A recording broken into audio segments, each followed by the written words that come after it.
Boa noite a todos. A paz de Jesus e o amor de Maria. Que no seu lar agora se encontrem todos com saúde, todos, com paz espiritual, principalmente com esperança, de dias melhores, porque ele sempre vem, né? E desta forma eu peço licença e agradeço àqueles que porventura se interessarem, por esse vídeo. Fico muito feliz que o Senhor Jesus Cristo possa estar habitando no seu coração, no coração dos seus, de todos os seus familiares e amigos. Amém? Hoje segunda-feira, início de semana, e quando a gente se remete ou a gente promete fazer algo novo, um regime, enfim, uma reforma, talvez um curso, ir atrás de um emprego, tudo aquilo que é novo ou que vem como desafio para mim e para você, geralmente a gente começa na segunda, Apesar de biblicamente não ser o primeiro dia da semana, culturalmente ele, para nós, se tornou o primeiro dia da semana, a segunda-feira. E hoje eu gostaria de falar um pouco sobre o apóstolo Mateus, um dos 12 apóstolos de Cristo. O evangelho de hoje foi uma narrativa do evangelho segundo Mateus, Então, eu acho que tem tudo a ver também com uma segunda-feira, com o início, de uma nova vida, início de um novo caminho. Mais pra frente, vocês vão entender porque eu tô falando essas coisas. Algumas coisas que eu aprendi sobre Mateus, muitos também de vocês já sabem. Mateus era um judeu, assim como Jesus, mas ele prestava serviço para o Império Romano, para o imperador César, Ele era um cobrador de impostos. Ele ia até a casa das pessoas para cobrar os impostos, E naquela época, infelizmente, os impostos não eram como hoje, Talvez os de hoje sejam mais desonestos do que daquela época. Os de hoje vem no IPTU, no IPVA, vem marcadinho no papel, tudo certinho, desconta das mercadorias já, do ICMS que a gente compra, enfim. São tantos impostos que se eu começar a falar aqui eu vou ficar até meia-noite. Mas naquela época não era assim, infelizmente, ou felizmente, que a situação está tão difícil que a gente nem sabe qual época era pior. A quantidade, o valor, mas a forma de se cobrar naquela época era mais dura.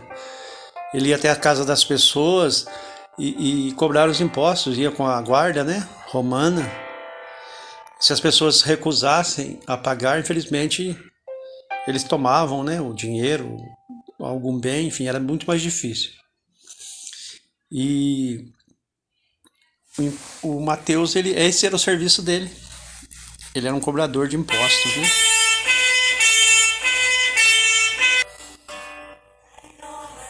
Comecei a demorar muito aqui, a sirene tocou.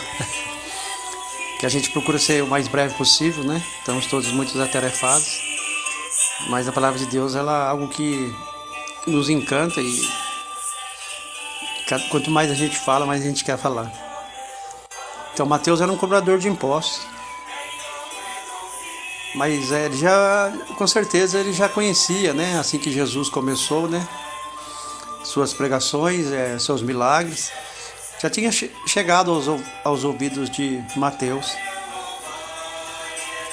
E observe como foi a conversão dele. Jesus estava passando, ele estava no seu posto, de colhendo impostos. Jesus disse para ele: para, deixa tudo que está fazendo e me siga. E assim ele o fez, né?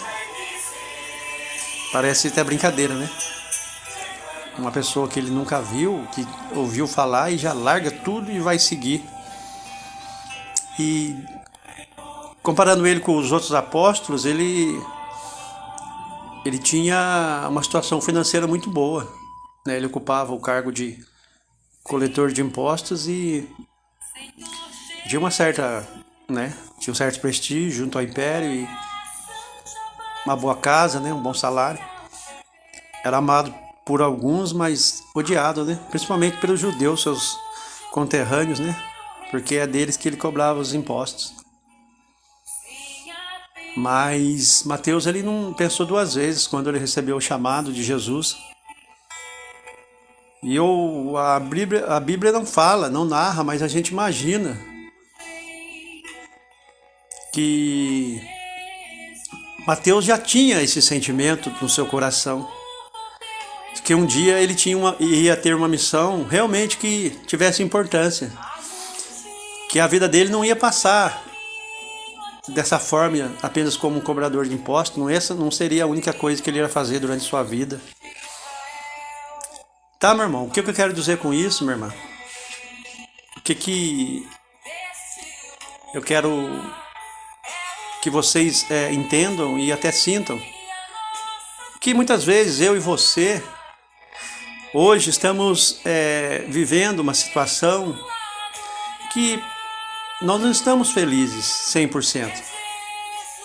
Às vezes ocupamos um cargo numa empresa, até de chefia, enfim, de liderança, e às vezes somos obrigados a fazer coisas que nós não queremos, mas que nesse momento é o que nos tem, né? O que nos cabe, né? É dali que tiramos nosso sustento, né? E também a gente pode estar ocupando uma posição na igreja, daquela que nós estamos seguindo. Talvez não seja aquilo que nós queremos, que nós almejamos na nossa vida, mas é o que tem agora, nesse momento, né? Então, mas a gente sente, eu sinto, e você deve sentir também, que falta alguma coisa, amém? E assim eu acho que também é na vida de Mateus. Apesar de tudo que ele tinha, da parte financeira, ele sentia um vazio, ele sentia que faltava alguma coisa, né? Como se ele se preparasse, né, para alguma coisa que ia acontecer no futuro. Então, meu irmão, a mensagem que eu quero trazer para você hoje é que se você está insatisfeito em alguma área da sua vida, que você está fazendo algo meio que por obrigação, meio que por falta de opção, desde que não seja nada assim de grave, de tão errado, né? Que querendo ou não, era lei naquela época, né? Cobraram impostos, né? O próprio Jesus vai falar naquela passagem, quando ele é indagado pelos fariseus a respeito dos impostos, ele responde, né? Dar a César o que é de César e dar a Deus o que é de Deus. Então, embora não fosse uma coisa que alegrasse Mateus, não o completasse como ser humano, não completasse ele espiritualmente, era permitido. Então, se você está fazendo algo, mesmo que seja dentro da lei, mas que não te agrada, que te incomoda, ou que você acha que você não nasceu para aquilo, que você acha que está faltando alguma coisa, amém, aleluia, agradeça